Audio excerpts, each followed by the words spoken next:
It's time for the Hockey Writers Grindline, a weekly show covering everything Detroit Red Wings. Brought to you by our own iconic top line of Wings writers. Sit back and enjoy The Grind. Hello, everybody, and welcome back to another episode of The Grind Line here at the Hockey Writers. I'm your host, Matthew Zator, and as always, joined in by my defense partner, Devin Little. Devin, how's it going? We've got another week in the books. We got a few more wins for the Red Wings as well. I think another couple goals for DeBrincat as well too. So we're gonna be repeating some stuff. But how's it going? It's good, yeah. I don't know if you've heard about this or not, but Alex DeBrincat's pretty good at scoring goals. Yeah, right? And the first few games of the season are definitely proof of that. It is pretty good. I mean, he's got what, 9 goals now, 8? Yeah, 9. Yeah, it was right the first time. But yeah, he's been a bit of a, we're going to talk about him, of course, on this episode. But I think we're probably going to talk about him like every episode until he stops scoring, and then we'll be talking about why he's not scoring. So yeah. Well, hopefully it doesn't cut to that, because we want to keep talking about him scoring, not going on a slump. I mean, maybe inevitable. There's going to be a few games where we won't score, but sure doing it a lot right now. But before we get into our show, which is we got a few different things to talk about. We're going to bring up another name we talked about last week as well. But before we get there, we at the Hockey Writers have recently expanded our offerings with a Substack dedicated to every team, as well as a general one for the best days articles. As a Red Wings fan, you don't want to miss out on any of this great content we produce, and our Red Wings Substack makes that possible. Sign up to get the Hockey Writers Red Wings articles delivered directly to your inbox multiple times per week. We even offer a premium subscription now that gives you access to exclusive content that you can't find anywhere else. This includes game chats, post-game reports, pre-game reports as well, and much, much more as we keep going through this. Join now to get a discount on an annual subscription, and a sign-up link. It can be found in the video description below. All right, well, Devin, let's get into our one good, one bad from the week that was, and got a lot of good again, but a good and a bad from this past week. So my one good is going to be the third period of the game against Seattle. That's a game where they weren't really in it after 40 minutes. Seattle was really the better team. Getting outshot. The Joy Decord, Seattle's goalie, was really, really good. And Detroit just seemed like it was one of those games where they're just kind of coming out flat. And then they made a game out of it, got a point out of it. Obviously, a little upsetting to drop the extra point in overtime. But all things considered, it was a good game, and good to see them fight back and earn a point after not being in it through 40 minutes, like I said. And then one bad, I'll go to the next game, the game against the Jets. That's a game where kind of just like the first 40 minutes of Seattle, it just seems like you don't have it. Connor Hellebuck is one of the best goalies in the world for a reason. The Red Wings saw that firsthand against the Jets. And then even then, it's just kind of one of those games where the puck's not going in and the other team is finding ways to get the puck in behind you. So it's a long 82 game season. Games like that are gonna happen. They're inevitable. But still, riding the high of the week, the last week and a half, 2 weeks really, of how good the Red Wings have played, and then to see them kind of put forth their first clunker of the season is a kind of sobering, right? Yeah. I mean, there's going to be those games, throughout the season, and hopefully there's not too many of them. But my good is, of course, DeBrincat keeps scoring goals, and he's still up at the top of the league in points, pretty close. I don't know if he's still there. I believe, to do a double check here, he is not anymore. Jack Hughes just keeps putting up points, so he's first now in points. DeBrincat's third. There was one point where Larkin was first and DeBrincat was second. You got the two Red Wings are still there. They're 2 and 3 now. But it's great to see them right at the top of the league in points. And DeBrincat still leads the league in goals with 9, just 2 ahead of Sam Reinhart. and Austin Matthews. So, right now you can say DeBrincat's leading the way in the Rocky Richard Trophy race very early on. But that's a good for me. A bad is, you said about that clunker of a game. I'm going to go extend with the goaltending. Billy Husso, he hasn't looked the best throughout to start the season here. Reimer, of course, has looked really good as a backup, but Husso's got the Red Wings are scoring goals. So, I mean, it's good, but that's not always going to last. You need your goalie to stop some pucks sometimes and not allow 3 a game. And his goals against average is about that, over 3 a game right now. So he needs to tighten that up. And so that the Red Wings don't have to score a ton of goals to win, because that's not always going to be the case. So that's a bad for me, the goaltending so far, which we have mentioned on the show before too. Okay, well, let's move on to some more, I guess, bad news we talked about earlier on with Robby Fabbri. Got injured in the first game of the season. He scored in his first game, but then he got hurt. And he's out now a month with a lower body injury, not related to his knee, which is good. Not with the knee that he's had problems with going back to his St. Louis Blues days. So it's good it's not that, but he's still hurt again. Devin, is it time to kind of move on from him? I mean, he's had some bad luck with injuries. We've talked about, the Red Wings need to start moving guys out to make room for the younger guys, the prospects. Is it time to move on from him because he's barely in the lineup anyway? Yeah, to your point, Robby Fabbri has yet to play a full 82 game season. It's not a good look. Some of that's out of his control, right? COVID's definitely played a role in that, but even then, in the partial COVID shortened season, the 2020-2021 season, he only played 30 games. It just seems like you can set your clock to Fabbri getting injured at some point in the season. I'm sure it's insanely frustrating for him.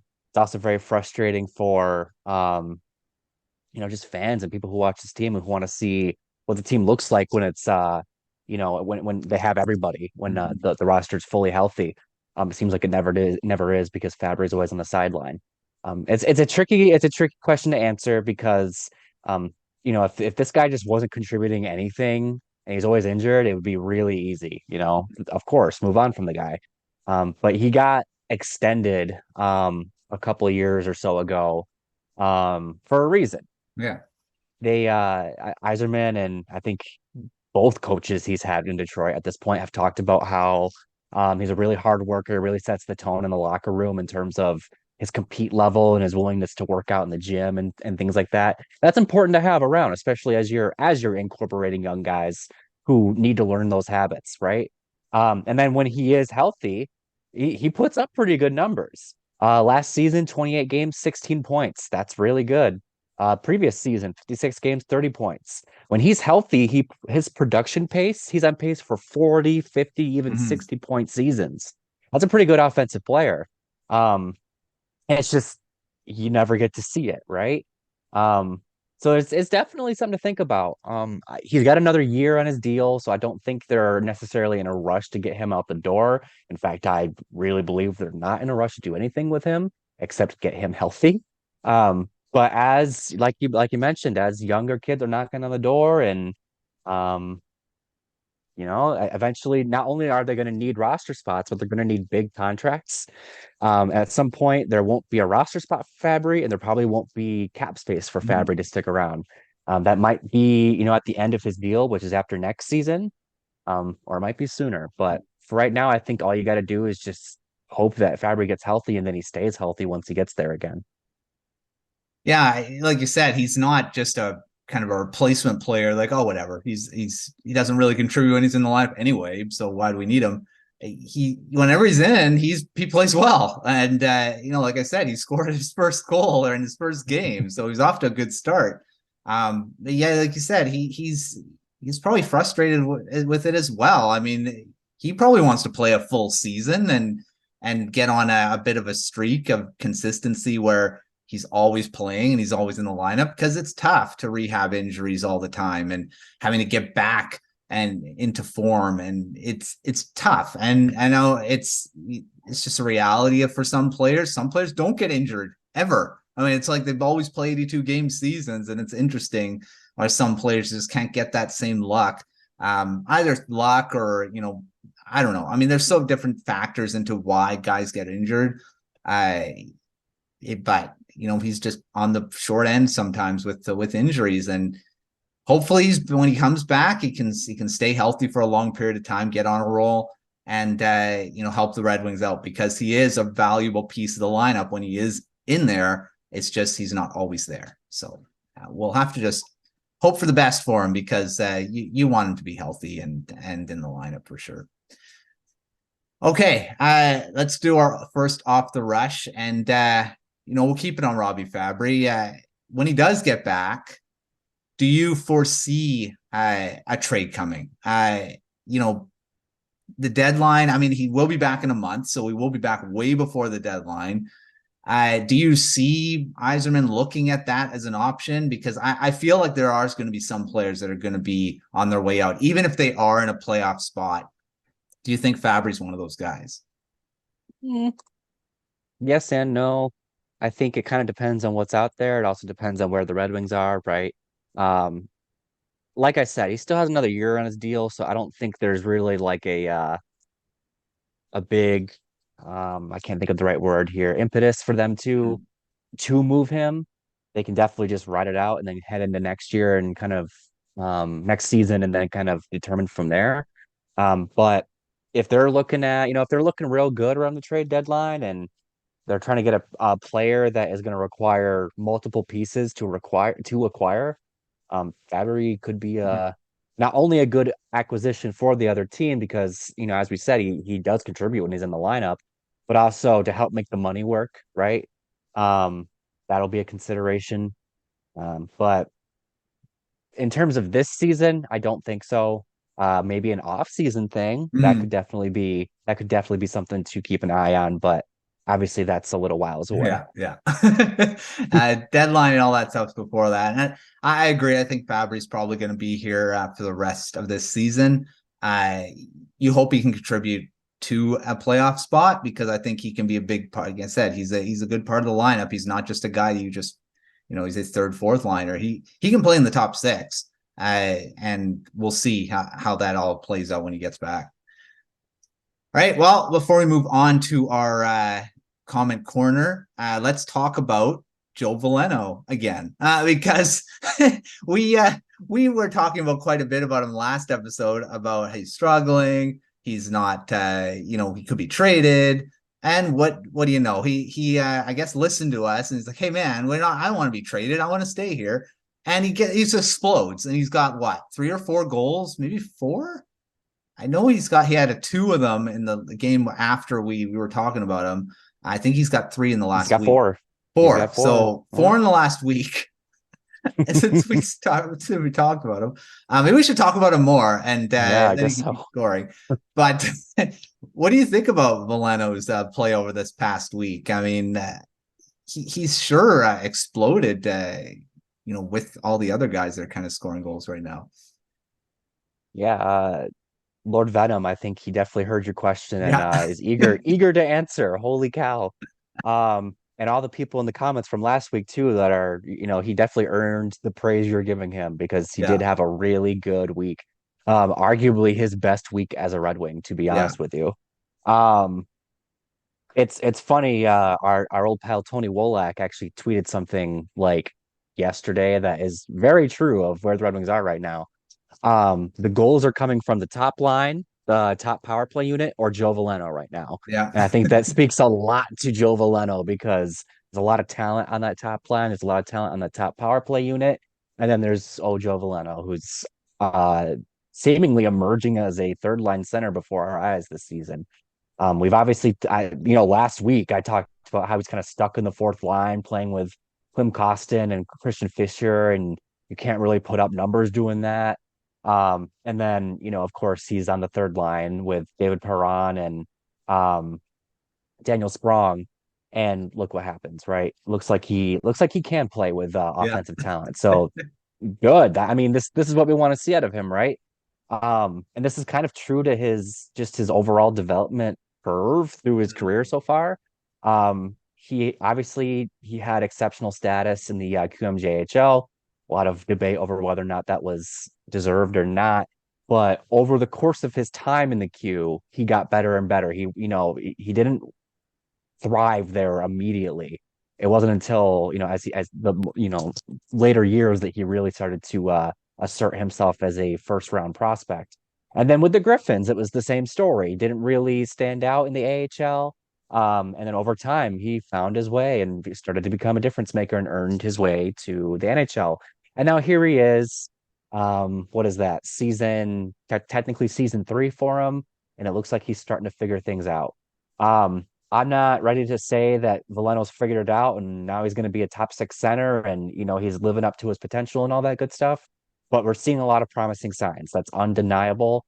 I think he's been kind of the Michael Rasmussen of this season so far in terms of a guy that is sort of rising to expectations finally and living up to expectations and kind of raising the bar of what we expect out of him. And now you just got to hope that he continues. 5 points in 8 games is pretty good. And obviously the 4 goals is pretty good too. So you just kind of want to see him continue to build on the confidence he's got going because the confidence is very I think it's very obvious just in the way that he's playing right now. Mm-hmm. Yeah, he's definitely confident in his right now because we've talked a lot about Veleno this past season, this season, last season, I think even before that, quite a bit. So I mean, he's been a popular topic, and then he was the last guy to sign in the off season, and you're saying, well, it's make or break season for him. As of right now, it's looking like he's making it, and that's a good sign for the Red Wings moving forward because if he can establish himself as that de facto third line center, that's going to be pretty good for the Red Wings down the line, especially if he can keep producing, maybe not obviously not the same clip, because that's quite a bit to be scoring 4 goals every week, but that'd be great. I don't see it happening though, but he is playing with a lot more skilled guys, and we'll have to just see if he can keep it going, but looking like right now he's on a bit of a hot streak, and that's good. Hopefully it's not just that bunches scores and bunches and then goes on a huge run where he doesn't score at all. But we'll just see what happens with him. But I'm happy he is. I didn't want him to go. I mean, if everyone's getting the indicate that I want him off the Red Wings, saying, oh, you should be traded. It was just like he could be. I mean, he could be a thing, but I'm happy he is starting to kind of emerge. Yes, very early in the season, but very happy for him for sure. All right, let's move to our next off the rush, and not the next off the rush. But I lost my train of thought for a sec. All right, we're moving to comment corner. Yes, comment corner and Don.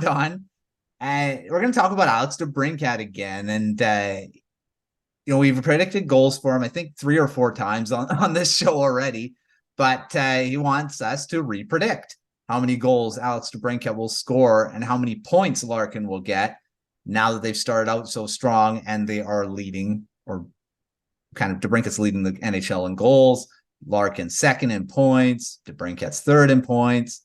Maybe we'll predict some better numbers, maybe. I don't know. But Devin, predict this. Where do you see them ending up now?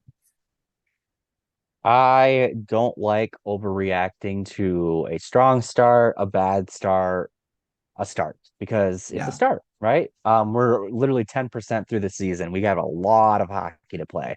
Now, that being said, obviously, I wasn't necessarily expecting DeBrincat to hit the ground running like he has. Was not expecting him to be leading the league in goals really at any point this season. Yeah. Regardless of how early it is, it's still impressive, right? Looks like he's going to be the first player in the league to hit double-digit goals. That's impressive. Who says that he needs Patrick Kane to score, right? Yeah. I will amend my initial prediction of 38 goals just a little bit. I'll say he gets 39. Not want to hit the 40 yet. Yeah, I won't give him the 40 quite yet. Maybe if we're looking at like 25 goals at the halfway mark, I think I'll have to give it to him. Yeah. But the point is it's still just too early. At some point, teams are gonna take away DeBrincat to force Larkin to pass somewhere else. That's just gonna be the move, really. And he won't be scoring then. More than likely, he won't be scoring. I mean, the dude's talented; he might still figure it out. But Yeah. if they aren't doing that right now, that's part of the reason why he's able to score in the way he has. Is they're kind of catching everybody by surprise with how good and how strong the chemistry is between Larkin and DeBrincat. So as soon as teams get wise to that, then we'll start to, I think, get a better idea of what DeBrincat's goal pace will be this season. So I trust me, I want to be gung ho and singing that he's going to score 50 this year now. No, I still think he might just miss, and it's going to be because teams figure out how to defend that first line, basically. I mean, there's going to be a point where that's going to happen. You hope that the secondary scoring can keep going, and they're not, but they are the primary source of offense right now. If you look at the percentages, most of the goals are coming from that top line, and Veleno, like you said. But you hope that they can stay in a similar pace. You're looking at it hasn't been the 20 game mark in this quarter. If he scores 10 games, scores 10 goals every 20 games, you are at that 40 goal mark by the end of the season, maybe even closing on 50. But that's a lot to ask, scoring 10 per 20 games. It can be done. We'll see. But like you said, there is going to be teams are already probably doing this. They're game planning for that top line. And if they can shut them down and no one else can contribute, you're going to have a problem. And that could happen. And like it definitely can. So we'll see. But I'm gonna give DeBrincat the 40. Like I said, I'm optimistic. I've already given him that. I'm not saying 50, but like I said, I could change that if he's at 25 by the halfway point. Because you could just score another 25 the rest of the way, and there you go. So I'm gonna say 40 right now, and we'll see. I'll just revisit it later on and amend it again. We'll keep revisiting this as the season goes on. All right, off the rush. Now it's off the rush. I kind of jumped the gun there a bit, but I've got two questions that I want to throw at you, Devin. One is on a lineup shakeup that they've done. It's not a huge one, but they moved David Perron and Rasmussen. They flip-flop, lines basically. So the top line stays intact, but Andrew Kopp, JT Confer, and David Perron is the second line. Rasmussen, Veleno, and Sprong is the third line.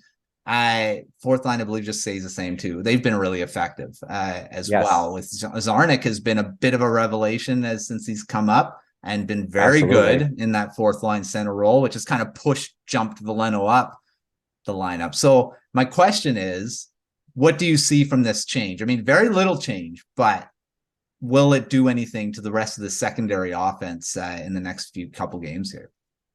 The biggest thing I am kind of looking for out of this change is what it does to that third line with Veleno and Sprong, because I think that Rasmussen is just a bit more mobile than Perron is, just kind of given Perron's age. And also kind of gives that third line a bit more crash and bang, right? Rasmussen's a big body, is willing to muck it up in the corners and do all that stuff. I think that he might create a bit more space for Sprong. And Veleno's kind of proven that he's he can finish plays and he can create them, at least in the early going here. So I think you've got your power forward type with Rasmussen, your sniper with Sprong, and then your playmaker with Veleno. I think that's a good making of a line. I think there's a chance that's a really good line. We'll see what happens. And then that second line, which is, by the way, a really unconventional second line from where I'm standing. Comfort, Kopp, and Perron. There's a lot of veteran leadership and experience on that line. You should expect that line to not only keep pin or have a good cycle going, basically. I mean, had a good cycle going with Rasmussen, but I think that'll continue with Perron. But also that should be a line that the team should be able to lean on if it, goes into the future with it, basically. Because there's a lot of leaders. Like all three of those guys are probably leaders in that locker room. Two of them wear A's. So if you're looking for a big momentum shift or something, that might be the line that they throw out there, just to, create a headache for the other team or just get some momentum going. So I really like the makeup of that third line. Hopefully it amounts to something. And also I like the just kind of the idea of putting all of your veteran leaders kind of on one line aside from Larkin, really. Yeah. That should be a very experienced and effective, we'll just use that word, effective line, given the situation. Yeah. I want to shout out that fourth line again too, because I really liked how they've played. Very hardworking, very good forechecking line. They got a bit of size on it too. I guess that prediction of Zarnik leading the Griffins in scoring is going to be gone now because I think he's up here. I think he's going to stay here for a while. I don't know. We're going to have to change those predictions again. Should have guessed Berggren, I guess. Yeah. Yeah, well, there's the question where he's going to come back in too, because this lineup looks pretty good so far. All right, shifting from the last part of the other part of the off the rush, we'll shift to the defense and talk about Moritz Seider, the third fastest defenseman to get to 100 points. Very good. I mean, 13 goals, 87 assists in those 172 games, only 172 games getting 100 points. This may be very early, but where do you see his career ending up? He's already got that 100 points in very little time. Does he flirt with maybe I don't want to say the high because there's some crazy defensemen. I mean, we're not saying Lidstrom or anything like that. But what do you see his point totals being at the end of his career? Like I say, very early, but what is it? It's trending pretty good. It sure is. Yeah. I could see him being like an 800 point guy. Maybe even like higher 800 where you're like flirting with 900. I don't think he's the type of defenseman to get 1,000. I really don't. That'd be incredible. Yeah. I just think about the production he's having right now with this team, with DeBrincat and Larkin and so on, and he's the top defenseman, so he's getting all the big minutes. I don't think that's going to change for the foreseeable future. There will be more, Edvinsson should join the defense at some point. You'll see Wallander join the defense at some point. They'll add other talent. I can just kind of go down the prospect pool and say they'll be in the lineup at some point too. So I think that Seider has a really good chance to continue to put up a lot of points. Maybe not, Kel McCarr, Erik Karlsson type of numbers, but steady 50, 60 points that over a long career totals up to a really high number. So I'll put him at like 800-ish. I like that for him. Yeah, I think so. I mean, you're looking at the guy that did lead, Lidstrom, 1,142 points. So I don't know if he's getting that because that's pretty crazy. But I could see that 800. I think that's a bit of a realistic if he keeps on the same trend. Like I say, he already has 100 points in just 172 games. So if he continues on that trend and plays, the upwards of the decade or more in a Red Wings uniform, I think that's definitely doable. He's got a lot more potential, I think, to even score even more and get more points as he gets into his prime. So definitely up there for possibility that he could hit that 800 mark. So we'll see. But I thought it was pretty cool being the third fastest guy to hit that number in Red Wings history, which is pretty crazy and pretty great. So, all right. Well, Devin, thanks for joining on another episode of the Grind Line. We love talking about Alex DeBrincat and Dylan Larkin. Hopefully we'll be able to talk about him again in the same spotlight next week and score a ton more goals. They're playing a couple of really good teams. They're playing the Boston Bruins, who just lost their first game of the season. And again, I predicted them not to struggle, and maybe I should just stop predicting them to struggle. I should just predict them to do well. Maybe then they'll struggle. But it doesn't look like they're, without Bergeron and Krejci, they're missing a beat. So it's going to be a tough game to play against the Bruins. So, but make sure you're checking out that Substack that we got going. Lots of premium content now with the pregame stuff, which is out for the next game, will be coming out. Post game, I got Q&As, we got mailbags, got lots of different stuff in that premium Substack. Of course, the free one comes to your inbox as well, and you'll get a discount if you sign up for that yearly subscription. You can also sign up by month as well. But look at that. Take a look at that in the link below in the video description. Keep those comments coming in the comments section. We'll keep answering those questions. Don, Lord Venom, keep them coming. We'll keep going. And follow us on Twitter and X or whatever. And I just call it X now. Maybe we should just stop with that joke. It's going to be X now, for even though it still says Twitter in the address bar at the top. But until next time, we'll see you on another episode of The Grind Line.